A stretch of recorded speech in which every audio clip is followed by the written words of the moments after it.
ရလဲ အားလုံးပဲမင်္ဂလာပါရှင်အခုလိုမျိုးအဖွားအားရပါစားနေရတာကဘာလေးဖြစ်မလဲနော်ဟုတ်ပါတယ်ပိန်းနေတဲ့ကြော်လေးပါရှင်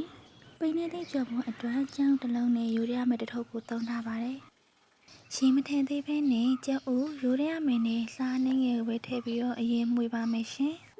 အခုလိုနေထားရောက်လာတော့မှရေအနှင်းငယ်ထည့်ပြီးတော့မှွေပေးရပါမယ်မုတ်သားလေးကြည့်ပြီးတော့မပြစ်မကျဲနေထားရောက်လာလို့ရှိရင်ကြော်လို့ရပါပြီရှင်စီကူလာရင်တော့တစ်ခုထည့်ပါမယ်နှစ်ခုထည့်ပါမယ်သုံးခုထည့်ပါမယ်လေးခုထည့်ပါမယ်ငါးခုထည့်ပါမယ်ပြတ်တော့ပါပြီရှင်ကဲအခုတော့ချမ်းနဲ့ထွက်ကြော်နေရပါပြီ